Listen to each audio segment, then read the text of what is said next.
നല്ല വശമാണ്, ബാക്ക് പാർട്ടിലെ നല്ല വശം. അതുപോലെ തന്നെ ഇത് ഫ്രണ്ട് പാർട്ടാണ്. ഫ്രണ്ട് പാർട്ടിലെ നല്ല വശം എടുക്കാം. എന്നിട്ട് ഈ നല്ല വശവും ഒരുമിച്ച് ഇങ്ങനെ വെക്കുക. മനസ്സിലായില്ലേ? അതായത് ഇത് നല്ല വശമാണ്, ഇത് നല്ല വശമാണ്.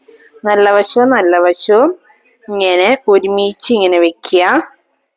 കണ്ടില്ലേ? വെച്ചിട്ട് ഇങ്ങനെ വെച്ചിട്ട് ഇവിടെ 1/2 ഇഞ്ച് വിട്ട് നമ്മൾ ഇങ്ങനെ സ്റ്റിച്ച് ചെയ്യണം. കാരണം എന്താണെന്ന് വെച്ച് കഴിഞ്ഞാൽ നമ്മൾ 1/2 ഇഞ്ചാണ് ഷോൾഡർ തമ്മിൽ കൂട്ടി യോജിപ്പിക്കാൻ വേണ്ടി കൊടുത്തേക്കുന്നത്. അപ്പത്തിനൊപ്പം ഇങ്ങനെ വെച്ചിട്ട് ആദ്യം തന്നെ ഞാൻ ഒരു പിൻ കുത്തി കൊടുക്കാണ്. ഇപ്പുറത്തും ഇങ്ങനെ ഒപ്പത്തിനൊപ്പം ഇങ്ങനെ വെച്ചു, ഒരു പിൻ കുത്തി കൊടുത്തു.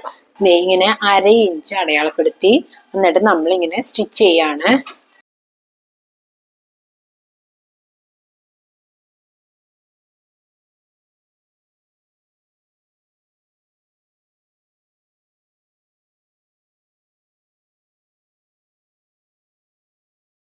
ഇപ്പൊ നമ്മൾ ഈ 2 സ്ഥലത്തും നമ്മളിങ്ങനെ സ്റ്റിച്ച് ചെയ്തു.